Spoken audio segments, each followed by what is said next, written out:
नमस्कार प्यारे बच्चों। आज मैं इस वीडियो में क्लास 10वीं के जो बच्चे हैं यूपी बोर्ड के, उनके हिंदी विषय पाठ्यक्रम में निर्धारित गोस्वामी तुलसीदास, जो एक भक्त काल के श्रेष्ठ कवि हैं, इनकी जो एक सर्वप्रथम रचना है श्री रामचरितमानस, जो केवल भारत में ही नहीं बल्कि विदेशों में भी लोग इनका आज भी अध्ययन और अध्यापन करते हैं। गोस्वामी दास तुलसीदास ने 12 रचनाओं का सृजन किया। आचार्य रामचंद्र शुक्ल ने उनकी 12 रचनाओं को प्रमाणिक माना है और श्री रामचरितमानस इनकी सर्वश्रेष्ठ कृति है। श्री रामचरितमानस में उन्होंने श्री राम को आराध्य मान करके उनके जन्म से लेकर के और रावण वध के वापस लौटने अयोध्या में राम राज्य स्थापित करने का वर्णन उन्होंने पूरे मानस में किया है। इसमें 7 कांड हैं, यानी 7 अध्याय हैं। श्री रामचरितमानस इनकी ऐसी रचना है जिसमें उन्होंने ऐसा कोई क्षेत्र नहीं है, धर्म हो, राजनीति हो, परिवार हो, कोई भी क्षेत्र ऐसा नहीं है जिन्होंने उसका वर्णन उसमें ना किया हो। और इसी वजह से गोस्वामी तुलसीदास पे बहुत सारे शोध ग्रंथ भी लिखे गए हैं और आज भी इनकी रचनाओं को लेकर के और इनकी जीवनियों को लेकर के आज भी शोध ग्रंथ लिखे जा रहे हैं। श्री रामचरितमानस उत्तर भारत में लोगों को कंठार बनी हुई है। आए दिन जब भी कोई शुभ कार्य होता है तो घरों में श्री रामचरितमानस का पाठ अवश्य होता है। यही इसकी सबसे बड़ी लोकप्रियता है। जैसे कि मैंने कहा कि गोस्वामी तुलसीदास भारत कवि नहीं है बल्कि विश्व कवि हैं, यानी पूरा विश्व जो है गोस्वामी तुलसीदास को जानता है। गोस्वामी तुलसीदास भक्त काल के अंतर्गत आते हैं और भक्ति काल के अंतर्गत जो 2 शाखाएं हैं, सगुण धारा निगुण शाखा। तो सगुण शाखा के अंतर्गत जो 2 शाखाएं मैंने आपको पूर्व वीडियो में बताया था, राम भक्त शाखा और कृष्ण भक्ति शाखा। तो ये राम भक्त शाखा के प्रवर्तक माने जाते हैं। इन्होंने इनकी जो अधिकांश रचनाएं हैं, 1-2 रचनाओं को छोड़ करके, यानी 10 जो रचना लगभग हैं, उनमें उन्होंने श्री राम को ही आराध्य मान करके अपने काव्य का सृजन किया है। और तुलसीदास को लोक मंगल का कवि भी कहा जाता है। श्री रामचरितमानस ऐसी रचना है जिसके पढ़ने के बाद मनुष्य जो है मानसिक शांति मिलती है, उसे 3 तापों से मुक्ति मिलती है, दैहिक, दैविक, भौतिक, तीनों तापों से मुक्ति मिलती है। तो श्री रामचरितमानस हिंदी साहित्य की अमूल्य निधि है और साथ साथ उनको जो सृजन करने वाले कवि हैं वो हिंदी साहित्य के अमूल्य रत्न हैं। तो आज मैं इस वीडियो में श्री रामचरितमानस के बाल कांड से लिया गया एक शीर्षक है धनुष भंग। आज मैं इस वीडियो में पढ़ाऊंगा।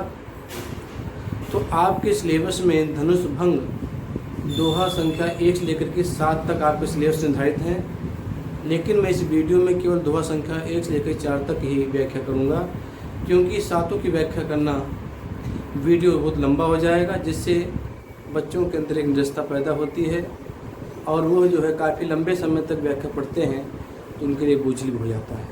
इसलिए मैंने धनुष भंग जो आपको व्याख्या में पढ़ाऊँगा वो 2 पार्ट में पढ़ाए जाएंगे। पार्ट 1 आज, इसमें दोहा संख्या 1 से लेकर 4 तक, और उसके पश्चात 7 तक दोहे संख्या मैं अगले वीडियो में आपको पढ़ाऊँगा। ठीक है, तो आइए देखते हैं धनुष भंग। आपके सिलेबस में तुलसीदास के 2 शीर्षक रखे गए हैं, एक है धनुष भंग और दूसरा है वन पथ पर। तो आज हम इस वीडियो में धनुष भंग के बारे में पढ़ेंगे। मैं धनुष भंग के बारे में हल्की जानकारी आपको दूं। जब राजा जनक ने शिव धनुष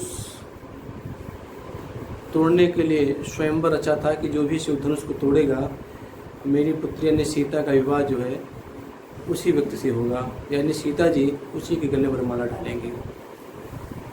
तो इसी का वर्णन इसमें किया गया है।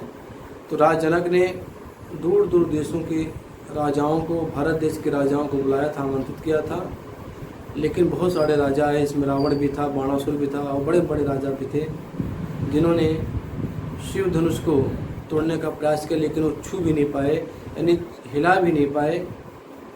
तोड़ने की बात दूरी है। तो श्री राम को विश्वामित्र ने आज्ञा दी और विश्वामित्र की आज्ञा पाकर के श्री राम जो हैं धनुष तोड़ने के लिए जाते हैं और धनुष तोड़ भी देते हैं और सीता का विवाह जो है आराम से हो जाता है। ऐसा वर्णन इसमें किया गया है धनुष में। जैसे कि बताया, ये रामचरितमानस के बाल कांड से लिया गया है और आपके सिलेबस में निर्धारित किया गया है। ठीक है, मैं धनुष भंग के 2 पार्ट पढ़ाऊंगा। पहले पार्ट में आज मैं दोहा संख्या 1 से लेकर के दोहा संख्या 4 तक, ये मैंने व्हाइट बोर्ड पर लिख दिया है संकेत में, उदित उदयगिरि से लेकर के पुलकावली शरीर दोहा संख्या 4 तक श्री रामचरितमानस से बालकांड से लिया गया है। क्लास 10 गोस्वामी तुलसीदास रचनाकार है। ठीक है, इसमें हम व्याख्या करेंगे और इसके बचा हुआ शेष जो भाग है धनुष का वो हम अगले वीडियो में इसकी व्याख्या करेंगे। आइए देखते हैं। उदित उदयगिरि मंच पर रघुवर बाल पतंग, वृक्षे संत सरोज सब हर्षे लोचन भृंग। तो धनुष जो जिस मंच पे रखा गया था, एक मंच बना था ऊंचा सा और उस पर शिव धनुष रखा गया था और उसे बाकायदे से फूल वगैरह डाल करके उसके जो आकर्षक बना हुआ था सबका। तो कह रहे हैं कि उदित उदयगिरि मंच पर रघुवर बाल पतंग। जब रघुवीर उस मंच के पास पहुंचते हैं जहां शिव धनुष रखा हुआ है, उदित उदयगिरि मंच पर रघु बाल पतंग, यहाँ पर रघुवीर को बाल सूर्य बना दिया। बाल पतंग, यहाँ बाल सूर्य का मतलब है, कह रहे हैं कि जो श्री राम जी हैं वह उदयाचल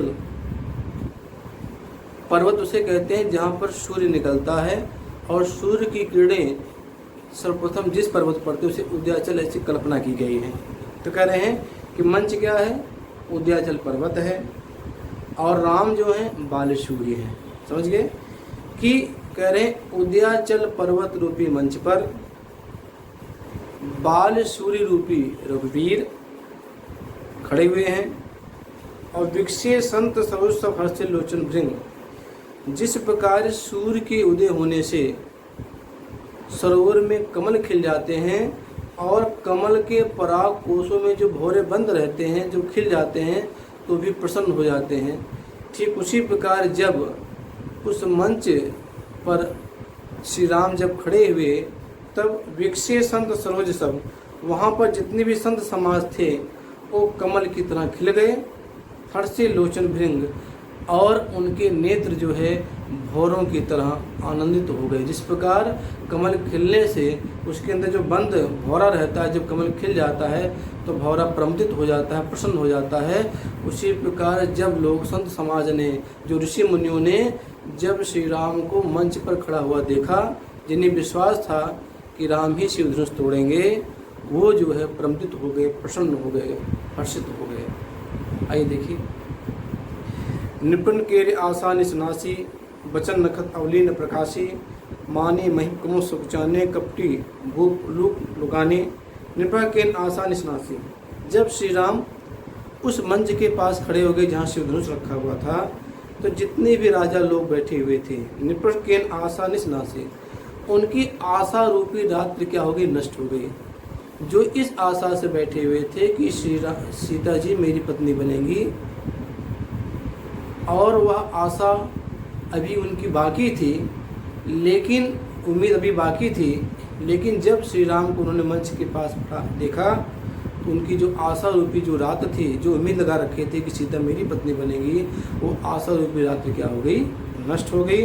वचन नखत अवनीर प्रकाशी, और उनके वचन रूपी जो नक्षत्र थे, जैसे जब शाम होता, जब रात्रि होती है तो जो तारे टमटमाते आकाश में, कह रहे वो वचन रूपी जो सितारे थे, जो बहुत बोल रहे थे, बढ़ बढ़ के बोल रहे थे, वो सब क्या हो गए, चुप हो गए। इस प्रकार सूर्य उदय होने से आसमान में जो तारे होते हैं उसके प्रकाश से छिप जाते हैं, उसी प्रकार उनके जो वचन थे, उनकी जो आवाज़ थी, वो क्या हो गई, चुप हो गए, शांत हो गए सब। माने महिब कुमुद सुचाने, कपटी भूख लुक लुकाने। कह रहे हैं बहुत सारे राजा तो थे, वो कुमुद की फूल की तरह मुरझा गए। इस प्रकार सूर्य के उदय होने से कुमुदनी जो होती है वह मुरझा जाती है। के लिए कुमुदनी जो होती है, जो फूल होता है, वह रात में खिलता है और कमल जो दिन में खिलता है। तो जब सूर्य उदय होता है तो कुमुदनी मुरझा जाती है, जब चांद उगता है तो कमल मुरझा जाता है। तो कह रहे हैं मानी महिब कुमुद सुचाने, तो जितने भी राजा थे वो कुमुद या कुमुदनी पुष्प की तरह मुरझा गए, यानी सिर लटका लिए। और कपटी भूख लुक लुकाने, और जो कपटी भूख मतलब राजा, जो कपटी राजा थे वो उल्लू की तरह छिप गए। जैसे उल्लू दिन में छिप जाता है उसी प्रकार वो भी छिप गए, यानी अपने को छुपाने का प्रयास करने लगे। भय विशोक मुनिदेवा, वर्षे सुमन जनावी सेवा। और जो वहाँ पर मुनि और देवतागण थे जो शोक में डूबे हुए थे कि सीता जी का विवाह कैसे होगा, किससे होगा, जो इनकी मन में शंका थी, उनकी शंका, उनका शोक क्या हो गया, दूर हो गया। जिस प्रकार चकवा चक्के पक्षी होते हैं, चकवा चकवी रात्रि में एक दूसरे अलग हो जाते से सुबह ही होती है, दोनों मिल जाते हैं। उसी प्रकार जो मुनि और देवता लोग थे, जब राम को उन्होंने मंच के पास देखा तो उनके अंदर का जो शोक था, जो भय था, जो शंका थी, वो क्या हो गई, समाप्त हो गई। और वर्षे सुमन जनाए में सेवा, और सभी जो ऋषि मुनि थे, जो देवतागण थे, और अपनी सेवा भाव दिखाने में उनके ऊपर फूलों की बारिश करने लगे। सुमन मतलब होता है पुष्प।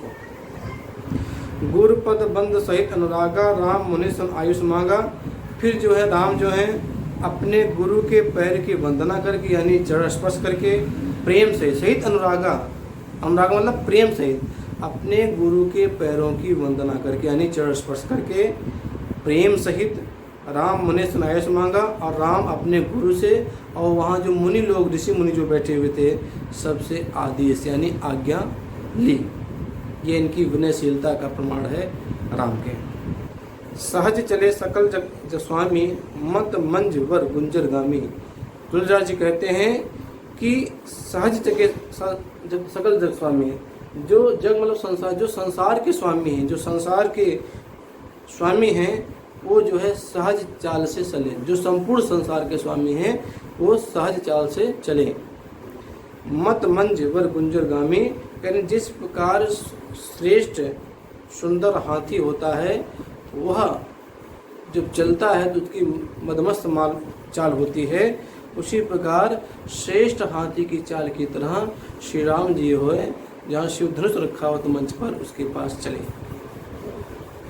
चलित राम सब पुर नर नारी, पुलक पूरी तन भय सुखारी। कह रहे हैं कि जब राम शिव धनुष के जहाँ रखा था मंच के पास जाने लगे, तो वहाँ के जनकपुर के जितने भी नर नारी थे, जनकपुरी के जितने भी नर नारी थे, पुलक पूरी तन भय सुखारी, उनका शरीर रोमांचित हो गया, पुलकित हो गया और सब सुख का अनुभव करने लगे। बंद पितर सुख संहारे, जो कुछ पुण्य प्रभाव हमारे। वहाँ उस सभागार में, उस स्वयंवर मंडप में जितने भी लोग बैठे हुए थे नर नारी जनकपुर के, सब अपने पितरों को, अपने देवताओं को और अपने अच्छे कर्मों को याद करने लगे और कहने लगे कि जो कुछ पुण्य प्रभाव हमारे, अगर हमने कोई भी पुण्य वाला काम किया होगा तो वह पुण्य जो है आज श्री राम को मिल जाए। तो शिव धनु में नाम किलना है तोरो राम गणेश गोसाई। कहते हैं कि वहाँ नर नारी मन ही मन ईश्वर से, अपने पूर्वजों से, अपने पितरों से जो है मन ही मन वंदना कर रहे हैं, प्रार्थना कर रहे हैं कि अगर हम लोगों ने कोई अभी अच्छा कार्य किया हो, उसका जो पुण्य प्रताप हो, वह आज श्री राम को मिल जाए, जिससे श्री राम जो है शिव धनु में नाम किनाई, जिससे राम जो है शिव धनुष को कमल नाल की तरह आसानी से तोड़ दें। तो राम गणेश गोसाई, हे गणेश भगवान, हे गोसाई, इससे राम जो है आसानी से शिव धनुष को तोड़ दें। दूसरा दोहा देखिए। राम ही प्रेम समेत लखी, सखिन समीप बुलाई, सीता मात सुने बस वचन कहीं बिलखाई। जब राम के प्रति जो सीता की माँ हैं, उनका राम के प्रति अतिशय प्रेम है। राम ही प्रेम समेत लखी, सखिन समीप बुलाए। जब सीता की माँ ने राम की तरफ देखा, जो अच्छे प्रेम उनकी तरफ है, लगा हुआ लगाव है, सखियों को, जो वहाँ पे सखियाँ थी बैठी हुई थी, उनको अपने पास बुलाया, समीप बुलाया, अपने पास बुलाया। सीता मात सुने बस वचन कहीं बिलखाए। राम के प्रति उनका जो प्रेम है, उन प्रेम के वशीभूत होकर के, वह प्रेम से पकी होकर के, वह बेहबल होकर के वचन कहने लगी। बेहबल होकर के यानी व्याकुल होकर के रोते हुए उन्होंने अपने सखियों से ये कहा। क्या कहा? सखी सब कौतुक देख निहारे, ज्यों कहावत हेतु हमारे। हे सखियों सुनो, यहाँ जितने भी लोग बैठे हुए हैं, कौतुक मतलब होता है तमाशा, सब तमाशा देख रहे हैं। ज्यों कहावत हेतु हमारे, जो मेरे अपने कहलाते हैं, जो कहते हैं कि मैं तुम्हारे सुख दुख हमेशा साथ हूँ, वो भी सब जो है तमाशा देख रहे हैं। कौन न बुझाए कहें गुरु पाही, ए बालक असहट भल नाही। तो उनकी माँ, सीता की माँ कहती हैं कि कोई भी इस यहाँ सभा में कोई नहीं बैठा है जो जाकर के इनके गुरु विश्वामित्र को समझाने का प्रयास करे और उनसे कहे, ये बालक असहट भल नाही, ये छोटा सा बालक ये शिव धनुष को क्या उठाएंगे।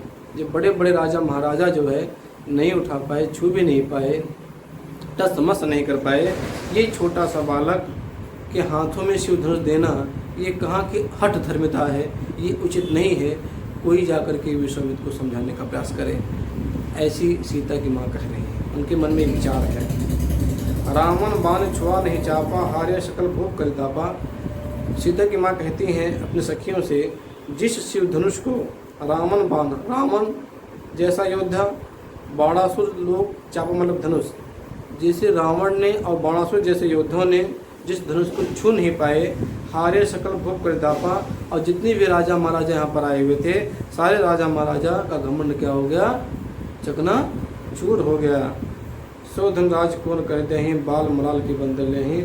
कह रहे हैं कि उसी शिव धनुष को ये छोटे से बालक, ये छोटे राजकुमार के हाथों में दे रहे हैं। तुम ही बताओ सखियों, क्या बाल मराल की मंदल ले ही, क्या कभी हंस का बच्चा मद्राचल पर्वत को उठा सकता है। भूप सयापन सकल सिरानी, शक विदगत कुछ बात न जानी। तो कह रहे हैं कि संपूर्ण रानी को, जो रानी है, संपूर्ण शिक्षा समझाने का प्रयास करती हैं कि सखी सुनो, जो विधाता करेगा, सखी विधिगत कुछ जात न जानी। हे सखियों, कि जो विधाता ने कहा है या जो विधाता का किया हुआ है, जो विधाता करने वाला है, उसके बारे में कोई जान नहीं सकता है। कौन कह रहा है? सीता की माँ सखियों से कह रही हैं कि भूप सयापन सकल सिरानी, सभी राजाओं को हताश देख करके वो कहती हैं कि सखी विधि कुछ विजात नहानी, विधाता क्या करने वाला है आज, कुछ समझ नहीं आ रहा है। तो बोली चतुर सखी मृदवानी, तेज लघु गले नानी। तो उसमें से एक चतुर सखी ने, उसमें से जिन सखियों को बता रहे थे, उनमें से एक चतुर सखी ने मधुर वाणी में बोली, तेजवंत लब गले नानी, हे रानी, भले राम छोटे बालक हैं, लेकिन कभी कभी छोटा बालक भी जो है तेजवंत होता है, तेजस्वी होता है। ऐसा मत समझना, छोटा मत गिनो, तेज मन लो रानी। राम भले छोटे लेकिन तेजस्वी हैं, इन्हें छोटा मत गिनो रानी। कहाँ कुंभज का सिंधु पारा, सोचो संसारा। कहाँ कुंभज, कहाँ घड़ा और कहाँ सिंधु पारा, कहाँ इतना बड़ा सागर, लेकिन सोचो संसारा। और उसने, अगस्त ऋषि ने पूरे समुद्र को सोख लिया था, पानी पी गए थे। कहाँ समुद्र और कहाँ छोटा सा घड़ा से उत्पन्न होने वाले ऋषि अगस्त से। लेकिन जब उन्हें एक बार क्रोध आ गया था तो उन्होंने पूरे समुद्र का पानी पी लिया था, और पूरा संसार जानता है। रवि मंडल देखत लघु लागा, उदय तात त्रिभुवन भागा। कवि कह रहा है कि जब सूर्य उदय होता है तो देखने में छोटा दिखता है, लेकिन जैसे ही उगता है, उदय तात त्रिभुवन भागा, तीनों लोक का अंधकार जो है नष्ट हो जाता है। इसलिए हे रानी, श्री राम को छोटा मत गिनो, क्योंकि कभी कभी छोटे लोग भी तेजस्वी होते हैं। तेजस्मयी होते हैं। आगे देखिए तीसरा, अब सखी जो है रानी को समझा रही है आगे।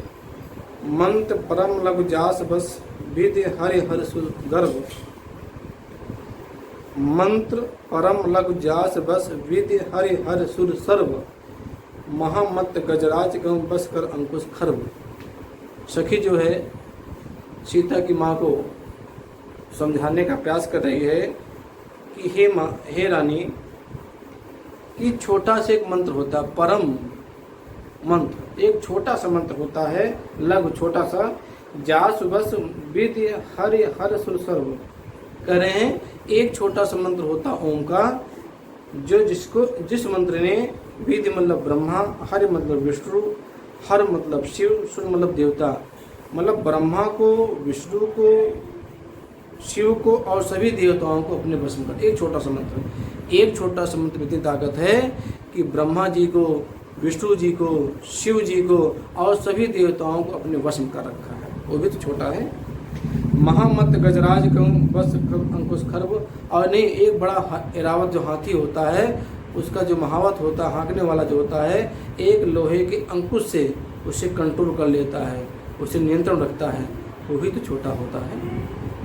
इसलिए हे रानी, राम को छोटा मत समझो, राम अवश्य शिव धनुष को तोड़ेंगे और तुम्हारी शंका का समाधान होगा, और सीता जी जो हैं राम के गले में माला डालेंगे।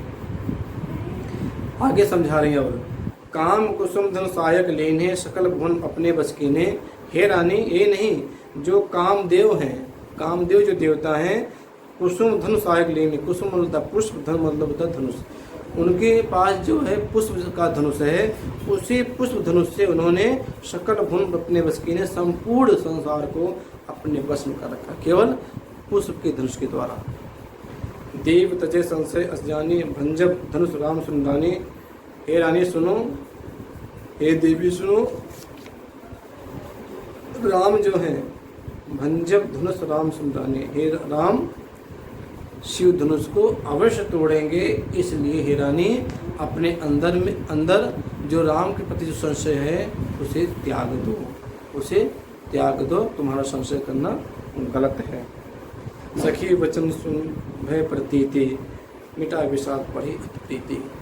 सखी के वचनों को सुनकर के जो सीता की माँ के अंदर जो डर बैठा हुआ था, वो डर क्या हो गया, दूर हो गया, भय दूर हो गया, और उनका दुख दूर हो गया, बड़ी अति प्रीति, और उनका जो राम के प्रति प्रेम और बढ़ गया। तब राम ही विलोक वह दे ही सभे हृदय मनोज जहते हैं। और तभी राम ने वैदेही की तब सीता जी को देखा, और सभी लोग जो हैं वहाँ पर सभागार में जो बैठे हुए हैं अपने हृदय को मना रहे हैं, भगवान से प्रार्थना कर रहे हैं, कोई पुरुषों से प्रार्थना कर रहा है, सभी लोग श्री राम के लिए प्रार्थना कर रहे हैं कि श्री राम ही सीता के पति बने। ऐसी सब प्रार्थना वहाँ कर रहे हैं। मन ही मन मनाओ अकुलानी हों प्रसन्न महेश भवानी। सीता जी मन ही मन व्याकुल हो रही हैं और मन ही मन अपने महेश की भवानी पार्वती जी को मना रही हैं। करुण सफल अपनी सेवकाई कर हित हरों चाप गरवाई। कि हे माँ पार्वती, मैंने जो आपकी सेवा की है आज तक करो सफल अपनी सेवकाई, मैंने आज तक आपकी जो सेवा की है आप उसे सफल बनाइए। कर हित हरो चाप गरवाई। अगर आप मेरा हित चाहती हैं तो आप चाप मतलब धनुष के भारीपन को दूर कर दीजिए, अगर आप मेरा भला चाहते हैं। गण नायक वरदायक देवा। फिर कहती हैं, हे गणों के नायक, हे गणेश जी, हे वर देने वाले गणेश जी, आज लगे कि नहीं तो सेवा। अगर आज तक मैंने जो आपकी सेवा की है तो मैं आपसे कहना चाहती हूँ, बार बार विनती सुन मोरी, करूँ चाप गुरता थोड़ी। मैं बार बार, हे गणेश भगवान जी, मैं बार बार आपसे विनती करती हूँ, आप मेरी विनती को सुनिए। और आज अगर मैंने आपकी सच्ची सेवा की है तो आप जो है जो धनुष की गुरुता मतलब भारीपन है अति थोड़ी, उसे थोड़ा कर दीजिए, उसका भारीपन थोड़ा कर दे, जिससे जो है राम आसानी से शिव धनुष को तोड़ सकें। ऐसा सीता जी मन ही मन गणेश जी को, पार्वती जी को मना रही हैं। आगे देखिए चौथा दोहा। देख देख रघुवीर तन सुर मनाव धरि धीर, भरे विलोचन प्रेम जल कुल कावली शरीर। देख देख रघुवीर तन, गणेश भगवान जी और पार्वती जी को मनाए जा रही हैं और उनकी निगाहें, उनकी आंखें जो हैं रघुवीर के शरीर पर टिकी हुई हैं।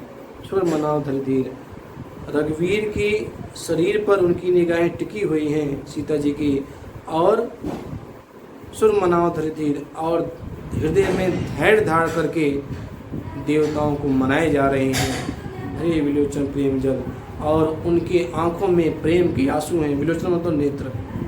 भरे विलोचन प्रेम जल, उनकी आंखों में प्रेम के आंसू हैं। पुलकावली शरीर, और उनका शरीर जो है पुलकित हो रहा है, रोमांचित हो रहा है।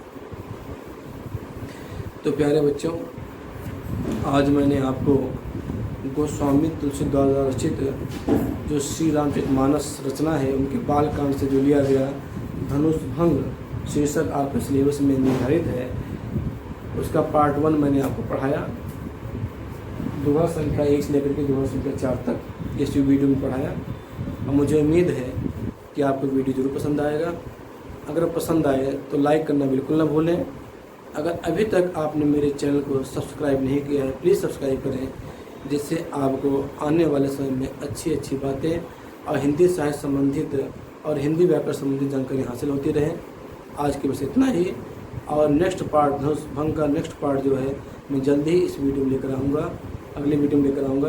तब तक के लिए आपको खुश रहें, स्वस्थ रहें और अपने जीवन के सुनहरे भविष्य की तरफ आप निरंतर अग्रसर रहें। इसी कामना के साथ धन्यवाद।